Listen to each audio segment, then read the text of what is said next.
Roger, do you see this tooth Well, just a second. knocked out? Yes, sir. I am a street fighter. Ah, Now, obviously the street won. you know, the thing about Fight Club is you can't tell about Fight Club. You don't talk about it. Right.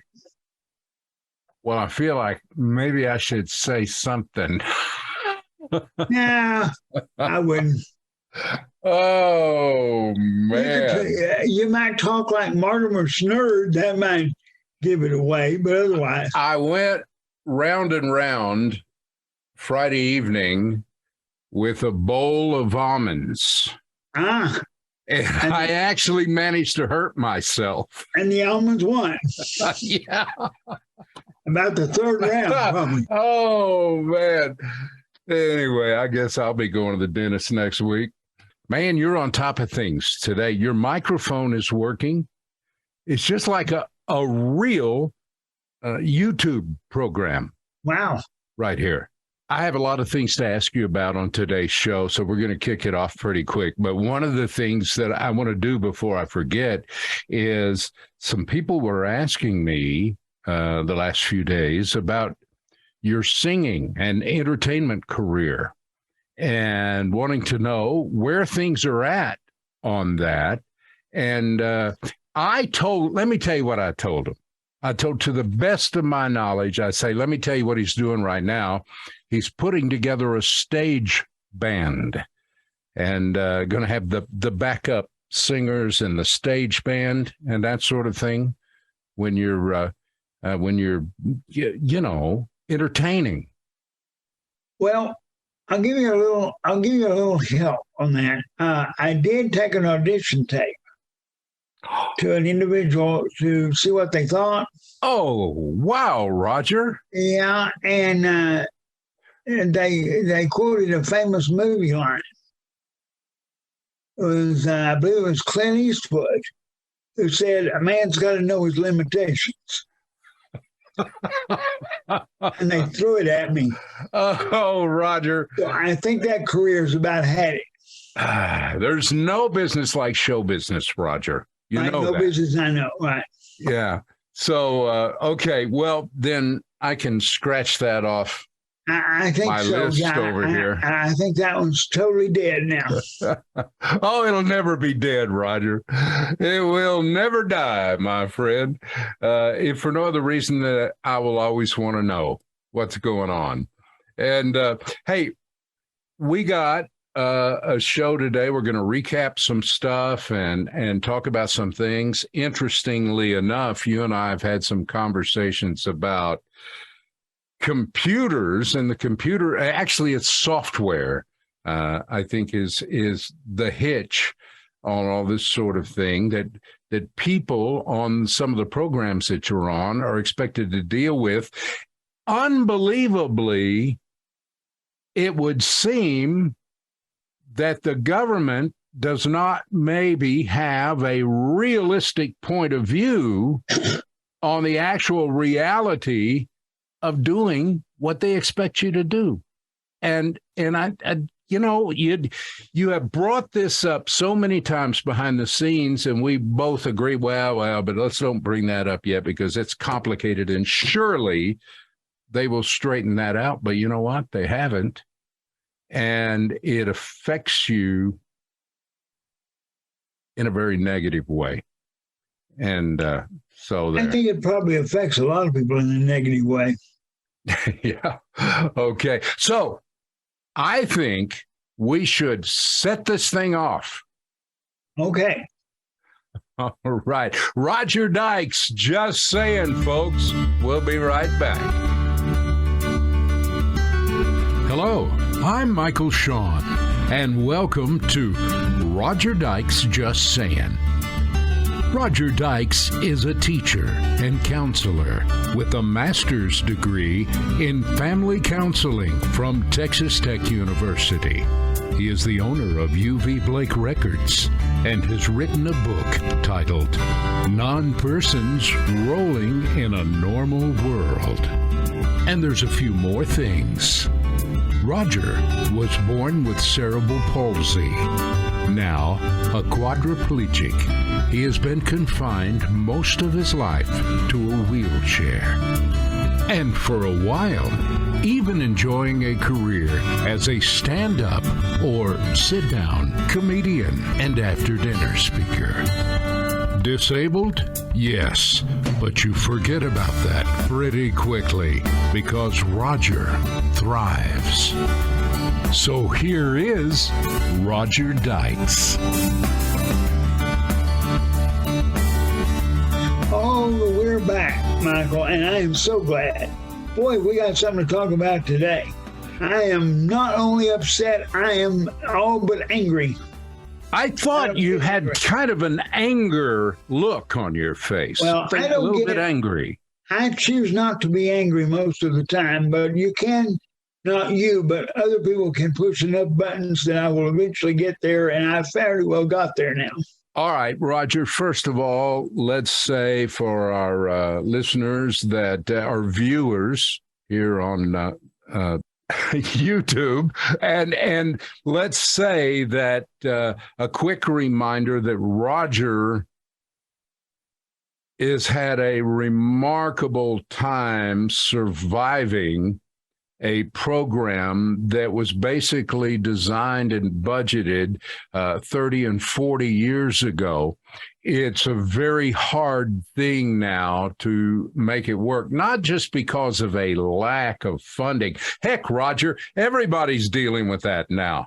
But this is more of a thing that is almost absurd in the way they expect you to be able to have your caregivers come to work and work with you, and you have to have them. This is not we'll just let them go and we'll get them replaced down the line. It's not like that. You literally can't go to bed at night or get out of bed in the morning or go to the bathroom or get anything to eat or something to drink or anything without a somewhat trained caregiver there with you. Right. And so your life really revolves around them being able to do their job. And if not, you having a secondary person to come in and be able to cover for them. And it's getting harder and harder because the government does not allow you, the state government of Texas does not allow you it's not realistic what they say. Well, this is what you pay them. When, honestly, no, it is not. I mean, people just don't work for that anymore. And all you're suggesting is that they listen to you because you've been on the system for a long time, and that they listen to you, and perhaps because you've got ideas, you've got great ideas, but you don't seem to be able to get anybody to even listen to you right now and address this situation, and it's becoming dire. And excuse me, go ahead. That's true, and there's two problems. Well, we've discussed much of this before, but one of the problems is that the money they have allotted me to have, I want it very clear, I never touch a dime of money. I cannot, I will not, it is not possible. I am given numbers on a piece of paper that equals money, and I determine who gets how much money based on the work that has been accomplished, tasks that have been done. So it has nothing to do with me wanting to keep money, have money, or not spend the money, because it is not my money. Right. It never becomes my money. So I want to get that real clear right up front. Now, legislature in Austin and somewhat Washington, D.C. as well, but we'll work with Austin right now. They set up a money pay system several years ago that has not seen any increase in terms of how much money I can pay. I won't discuss exact dollar amounts, but let me just say it this way. The person or persons that I can pay the top dollar to, the government has put a cap on it. Not my cap, their cap. And they have said that I can only pay the top person this amount of money. Okay. Now, I will not tell you what the amount of money is, but I will tell you that I can go to McDonald's and work for almost the same amount of money flipping burgers. Meaning they have not brought the money up to the level that the inflation has got pricing now, and even wages. I was over at Target the other day, and they had a sign in the window that said they were paying stocking people who did nothing but stock shelves, $15 an hour. And that's if they can get them to show up for work. Right. And that's more than I could pay. I won't tell you the exact amount, but that's more than I could pay my top person. So the question becomes, would you rather stock shelves or would you rather take care of a disabled person? I guarantee you the stocking shelves has got to be easier. So I'm now competing against Target for people. I mean, money-wise. So that is an issue. Although if you look back at our previous broadcast, you can learn more about that. We talked about that earlier in our time here. Right. But the most current issue has to do with computers. And it's this. When I started on this program, which was about 15 years ago now or longer, right, we used timesheets.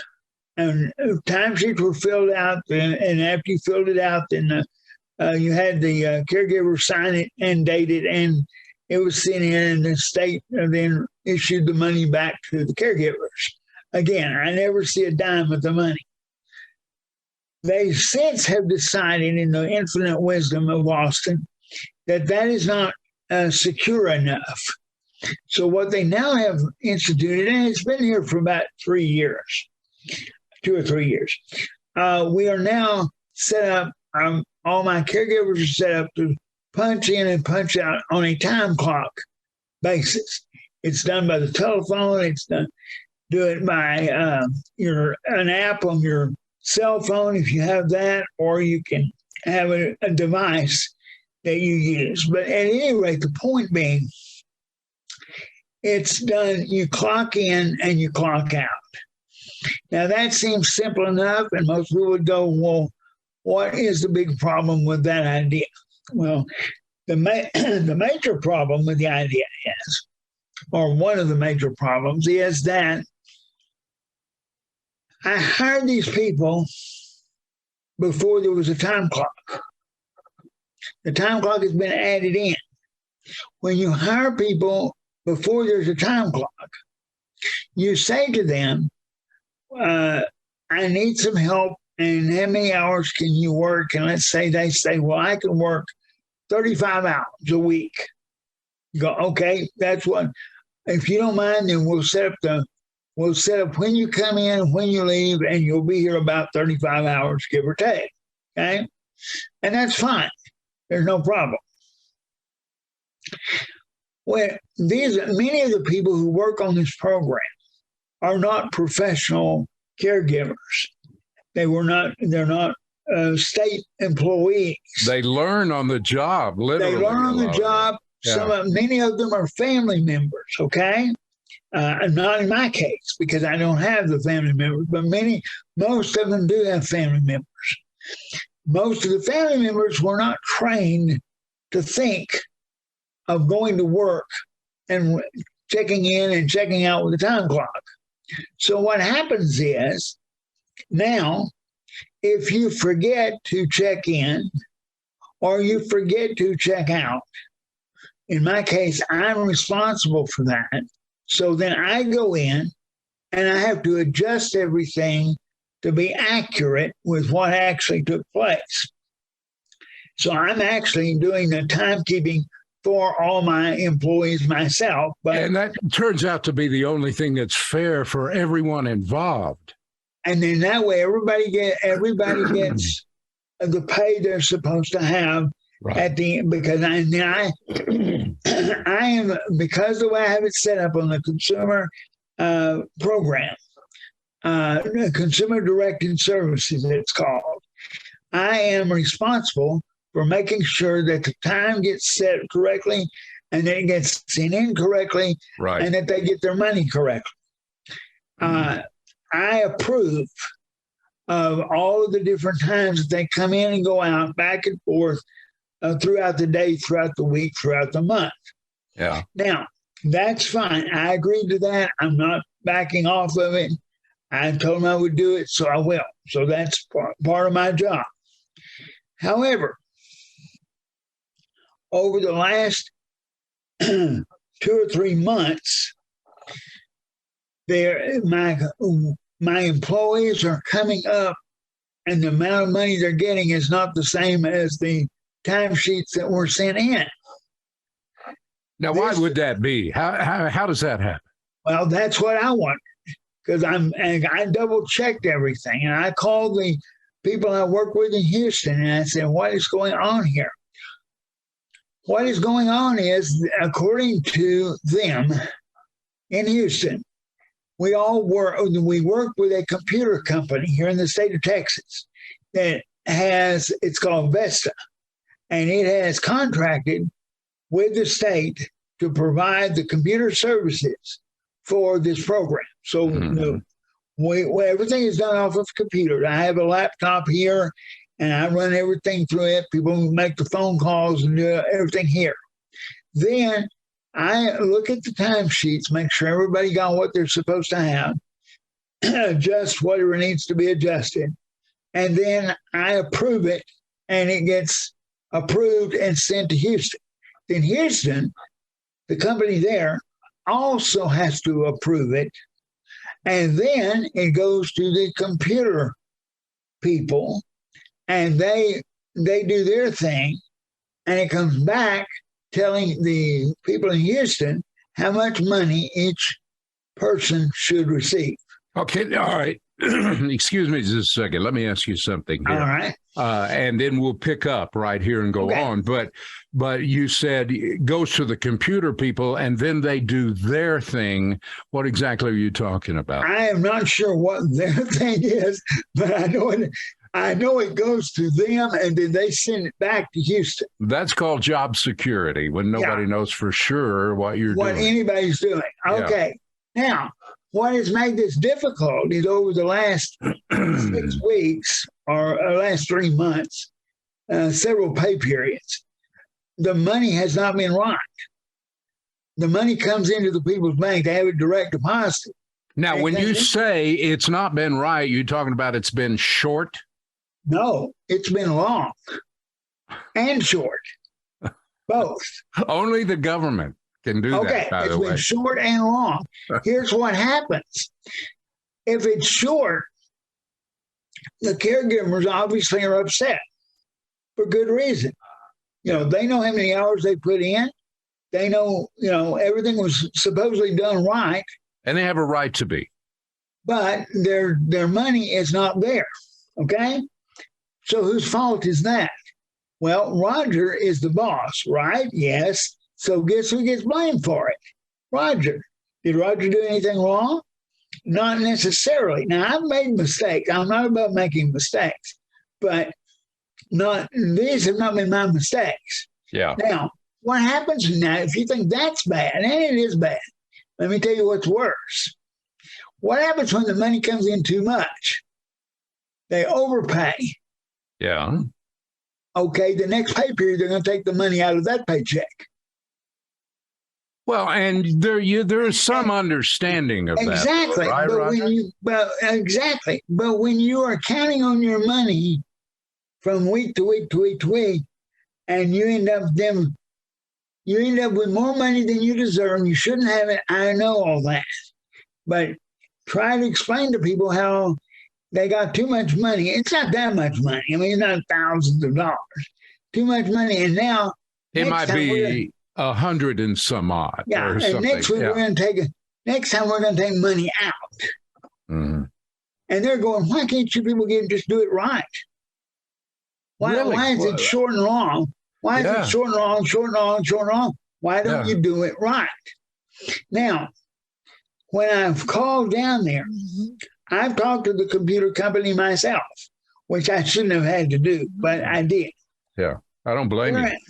Their answer has been, we're going to look into that. But it doesn't get fixed.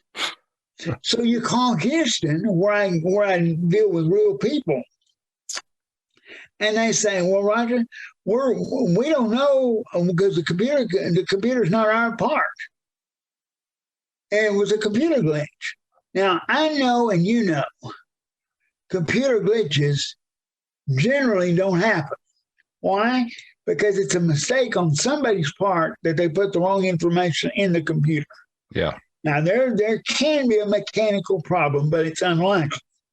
So I have gone back and I have shown them everything that was sent to them. And they will admit that I did everything right, but the money comes back wrong. Roger, you know, if you ran a free enterprise company, a business of any type, large or small, and you allowed that sort of thing systematically to happen over and over again, you would either get fired from your clients or you just lose your business. Right. I mean, you know, who would do business with you like that? Right.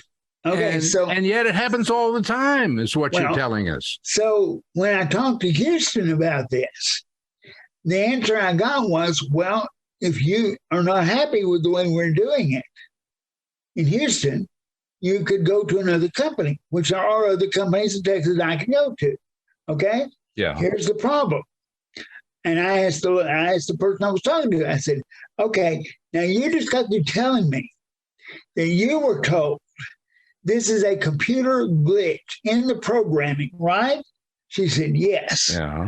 I said, is it not true that this company has contracted for this service with every one of the companies you're going to tell me to go to? So it's the same software. Yeah. So everywhere. It doesn't matter which company you're with. It's not the company's fault. It's in the computer software. Roger, if that were the case, wouldn't people all over the country that are on this program that you're on be having the same problem? That's entirely possible, but we're not connected to anybody. So we're all individually sitting out here not knowing that we're not the only ones that it's happening to. Thus, another good reason to not talk to you. You know, don't reveal anything, you know. Right. We've got to figure this out, you know. Right. Because as long as I don't know if there are other people who are, I would think logically that I'm certainly not the only one. Yeah. Now, the only way that I can see that it's working and not creating an earthquake is that so many of the people on this program are having their caregivers be their family members. Okay? Yeah. So if mom's check gets cut short, but dad's check is cut long, what difference does it make? I'm not going to complain because the money's all coming to the same, you know, family group. But when you're like I am with no family and each individual that I've hired is separate and apart from every other individual. Yeah. You can't be swapping the money. The money doesn't just swap around like that. Well, if you're going to do something, you do it reliably and you do it right. And if there's a problem, you fix it. Right. And especially after 6 weeks. It's disgusting, Roger. Yes, it is. And that's why I told you I'm seldom ever upset. I choose not to be. But in this case, I am upset because I don't know a way out of it. You can't get away from the computer. The computer's owned by one company. They've got all the contracts in the state of Texas on this program. So if you went from I was with another company a couple of years ago in Longview. I'm sorry, in Tyler. Excuse me. In Tyler. I don't want to badmouth Longview. In Tyler. And they had all kinds of problems. I left them and went to the one in Houston because it was highly recommended. And the people in Houston are very nice. Okay. I'm not angry with the people in Houston, except that this problem persists. But I could go, if there was a company in Dallas, there probably is, that I could go to, but they're still using the same computer system. So until the system is fixed, it doesn't matter the company you're with. And therefore, I don't know what to do. I mean, I don't know what remedy I might have. Just so to remind everybody, the seriousness of this is simply that all Roger does is he can have one caregiver walk, say, you know, that's it. I'm gonna go do something else, and leave him. And it is a serious situation because his budget does not allow him to replace them very easily, if at all. And he is literally left.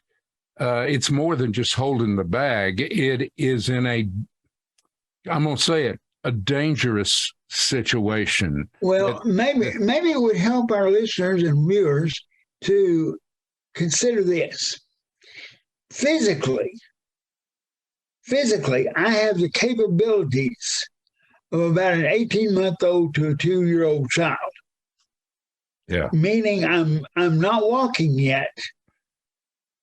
And so everything has to be done. I can't fix my own food.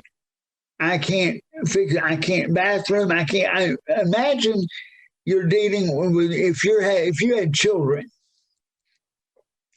imagine if you put your 18-month-old in the kind of situation I'm in without any caregivers.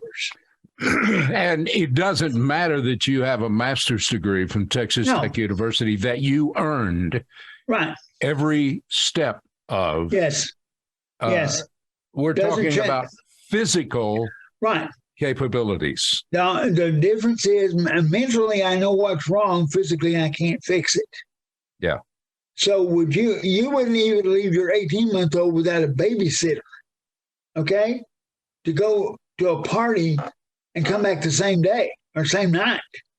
Roger, you wouldn't leave them there by themselves. Let me ask you a question. Okay. We probably have not asked this enough on this show. There are people that are watching this presentation, and many good people, especially those Texans, God love them. Many good people will wonder out loud, what can I do? What can we do to help Roger? What makes this deal with Roger work and be okay? How can I follow up on this? And this is a frustrating question for you to answer, but would it be fair to say at least we want folks to be aware and that there are decision makers in our state government in Texas that need to be reminded over and over again that this situation exists. And there's a guy by the name of Roger Dykes that is right in the middle of it. And it's unusual for a cerebral palsy person to be able to speak clearly and be of sound mind like you, Roger. I may have already answered your question, but you got any thoughts on that? Well, I would like several things. One, of course, if you know someone personally in Austin, I don't care if they know about this program or they don't. That doesn't really matter. It's under the Department of Health and Human Services. It's under that umbrella, but that covers a tremendously wide range of programs. So you may not know anyone connected with this program, but you may know someone that knows someone that knows someone that is connected. In other words, it's not that you know them, but if you have connections. I'm also in search of, and I don't know whether any of our listeners could help me or not. I'm sure they would if they could, but I would love to know if there is and are more than one politician in Austin. I do not care whether he's in the Senate or she's in the Senate or the House, anywhere, that has a family member that is disabled. Because I would like to talk to that person, that person. Yeah. Someone's going to say, well, what about Governor Abbott? I'm going to tell you, yes, I've talked to him. But the problem with Governor Abbott is this is below his pay grade. In other words, all he knows to do is just send me to another agency type thing. And I need the person who is a senator or representative who's got a grandchild, for example. It's fair to say that you've been up that trail. Yes. A few times. But if I can find a legislative person who has a disabled member of their family, I would love to talk to them. I don't care if they're over the Department of Agriculture. It doesn't matter to me, because they will understand what I'm talking about, and they will know who to talk to. Roger, so that might be a way of getting some help. I hate to say this, but we're out of time, and we're going to wrap this one up. We want to thank the people that listen to Roger Dykes Just Saying and pay attention to what's going on in the world around you, and we appreciate the chance to let you know about Roger and his real life situation. On the intro and outro of this, there are ways for you to get in touch with Roger and people connected with Roger. And we would urge you that if you would help with this, it would be greatly appreciated. And Roger, we look forward to having you back here. Roger Dykes Just Saying, a YouTube presentation. And there are a lot of other, on Roger Dykes' channel, there are a lot of other presentations about similar instances going on in Roger's life right now. And anytime you want to get back and binge that a little bit, Roger, thank you. Thank you for coming by, Michael. I'm glad we could get together. Appreciate the viewers for viewing, and we'll see you next time. Bless you, brother.